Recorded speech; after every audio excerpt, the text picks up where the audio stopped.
The Business Growth Podcast by legendary entrepreneur Dan Bradbury gives you the best strategies to grow a profitable, sustainable company that isn't dependent on you.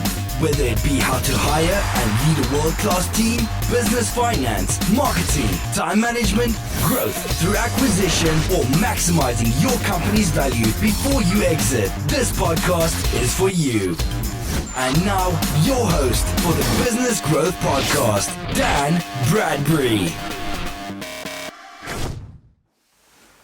Hello and welcome to this week's episode of Dan Bradbury's podcast. First question we're coming up with is from Heather. Dan, how do I decide where to invest to get the fastest growth in my business? It's a good question, Heather. And contrary to what my friend Lisa might tell you, the quote, "If you're the smartest person in the room, you're in the wrong room," didn't come from her. I actually got it first from my friend Jay Abraham. I think like a marketing genius. I.e., his point is it's always be learning. And so to answer your question specifically, Heather, I'd say, first of all, grow what? I think to answer the question, you've got to define the question. And people say, I want to grow my business. Well, do you want to grow sales or grow profit? People have this assumption that growing sales equals growing profit. And it doesn't.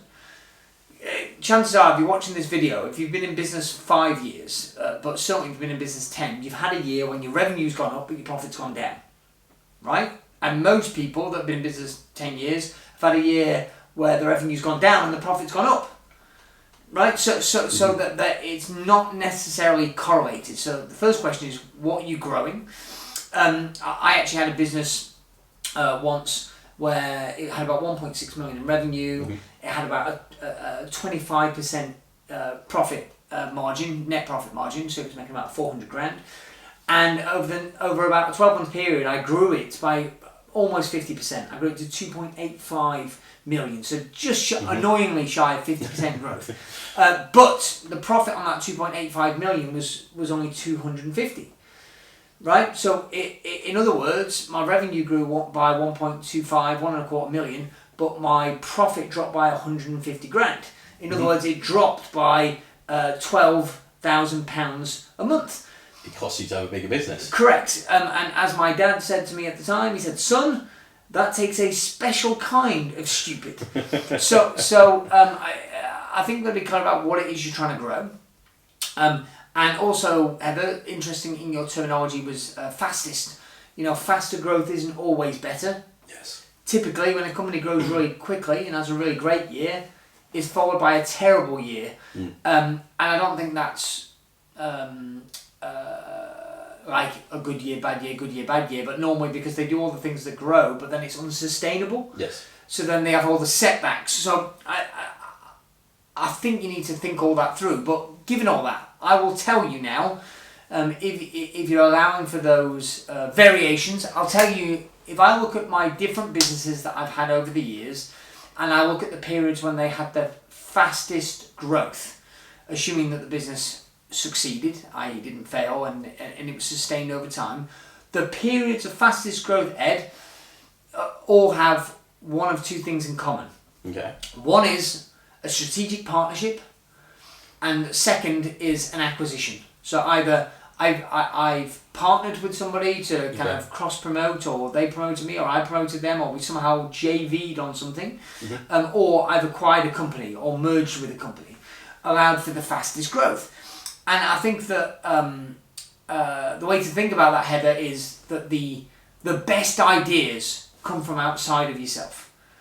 Yes. Right? Like, if you already knew how to do it, you would have done it already. Yeah. And so it's true in any industry, by the way, that normally true innovation doesn't come from inside the industry. It's normally an outsider coming in that brings new ideas from a different industry. It might even be common practice in the other industry, but it's not common practice in this one, and it disrupts the whole thing. So when I think of periods of not linear growth, but geometric growth, compounded growth, it's come from an innovation that's normally come from outside myself, right? Which is why I'm a fan of, filling my head with different ideas, success stories. There's Shoe Dog over there, there's the book Maverick, there's the book Tycoon, there's all kinds of books around here from great business minds to ideas, stimulus, input, attending events, mastermind programs, mentors.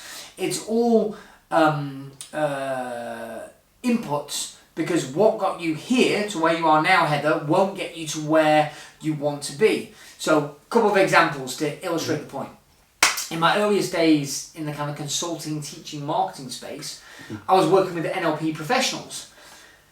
And my content was good, but I needed to know, how do I find more customers? And I said, who has access to who's got the largest database of NLP professionals? And it was somebody called Jamie Smart, who wrote some of the books on this shelf actually, even though he's no longer in the NLP space. So he's a great author, but at that time he had a large database. And I went to Jamie and figured out a way that I could help him with his marketing in exchange for him promoting my stuff.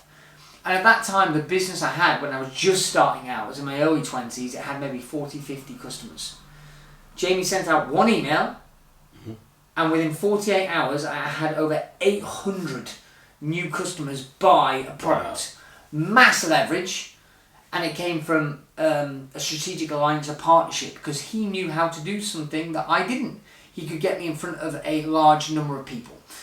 Second story, when I was preparing a company for exit, the company was too dependent on me. It was a marketing agency, and it was too dependent upon me, and I wanted to sell it.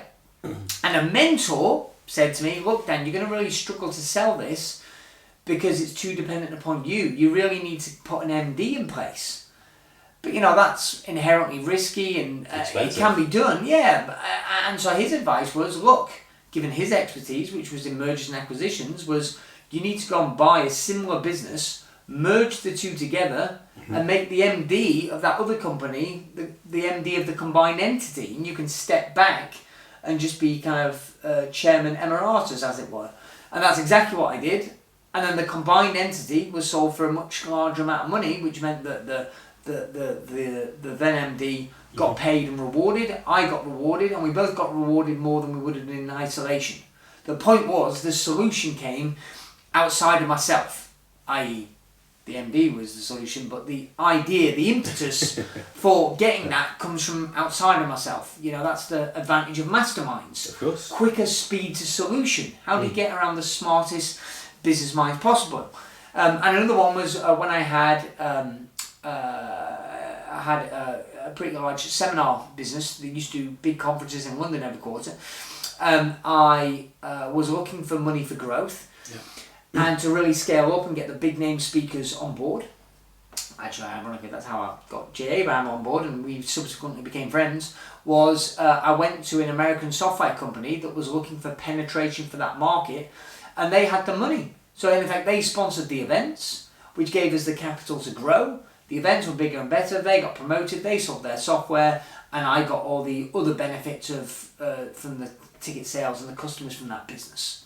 So those three examples, Heather, are all examples of strategic partnerships or acquisitions, but really at root cause behind that, it's getting around the right people, getting around people that can solve your problem.